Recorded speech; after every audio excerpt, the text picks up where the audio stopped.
I'm currently walking on a section of the Camino de Santiago, a few kilometers west of the city of León. The Camino de Santiago, also known as the Way, is a religious pilgrimage that dates back to the 9th century.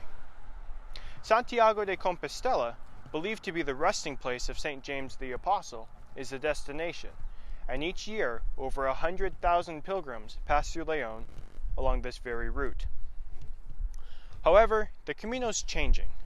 Nowadays, more and more pilgrims are completing it for non-religious reasons. Some do it for sport, charity, personal achievement, or even on luxury tours where they spend their nights in 5-star hotels. I sat down with Juan Manuel Puente, a member of the Association of the Friends of the Camino, to talk about this. So what was it like for you the first time you did the Camino? Íbamos a salir un grupo de amigos bastante grande, los compañeros de clase del instituto, cuando terminábamos el último año antes de universidad. Pero luego cada vez el grupo éramos menos por problemas de fechas y que había mucha gente. Y realmente fue un problema porque cada vez éramos menos interesados, la gente marchaba a otros sitios. Y realmente unas semanas antes éramos 3 o 4 personas y el día antes de empezar el camino estaba yo solo. Now, a lot has changed since Señor Manuel first set out on the Camino about 2.5 decades ago. Back then, he washed his clothes by hand, slept on the floor, and sent postcards to his family, a concept he imagined that someone as young as myself might not fully understand. La primera vez que yo hago el Camino de Santiago para comunicarme con mis amigos que habían quedado atrás, con mi familia, además, tenía que enviar postales. Estoy hablando de hace 20 años. Izan, eres un chico joven, igual no sabes ni lo que son postales, pero la gente enviaba pequeñas postales con la foto de un sitio y tenías que escribir detrás: hola, estoy aquí, sigo vivo, y ponías un sello y lo mandabas.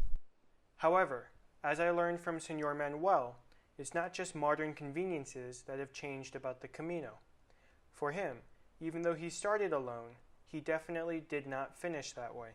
O sea, cuando duermes la primera noche en un albergue, al día siguiente haces tus kilómetros, la distancia que tú puedes hacer, al ritmo que tú puedes hacer, te encuentras que paras a comer con un grupo de personas que habías visto la noche anterior y que vas a llegar a dormir a un albergue donde hay las mismas personas que estaban la noche anterior. Entonces ya te preguntan qué tal. Al tercer día, realmente de ese grupo de personas que coincides el segundo, tercer día, cuarto día, son casi con los que vas a llegar a Santiago 10 días después. The loneliness that he experienced helped him branch out and meet new people. In fact, as Señor Manuel said, la gente que empieza sola el Camino de Santiago, que piensa que va a ser más difícil, es la que más rápido se integra en esta sensación y quizá la que mejor experiencia tiene.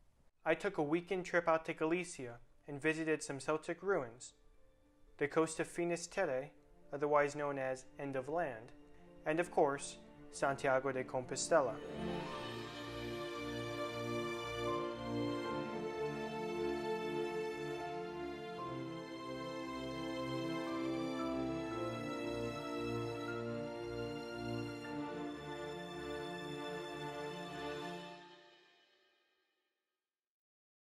In fact, during my time in the city, I got the chance to speak with a few pilgrims about their experiences on the Camino.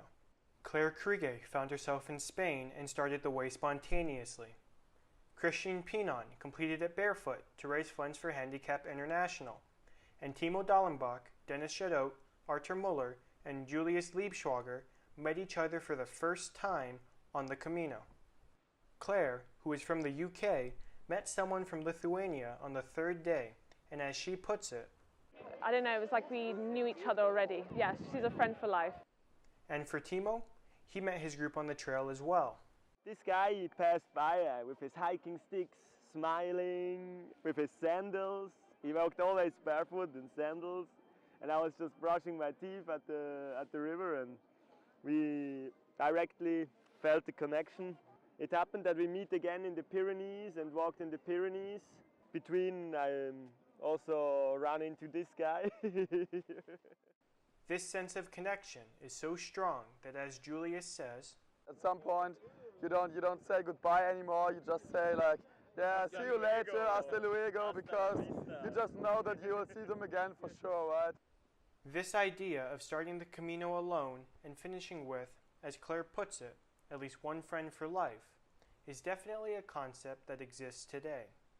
This sense of camaraderie between former strangers seems to be a phenomenon unique to the Camino, where the isolation of oneself breeds companionship.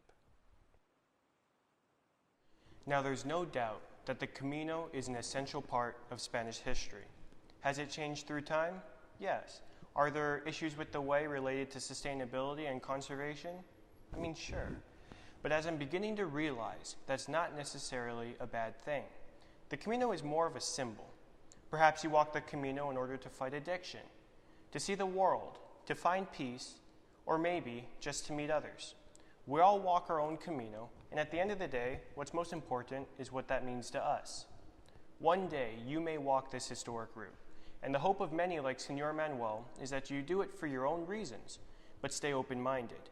Don't come in with an agenda, but rather be open to change, because the Camino will change you if you let it, and perhaps that's a good thing. Thanks for watching.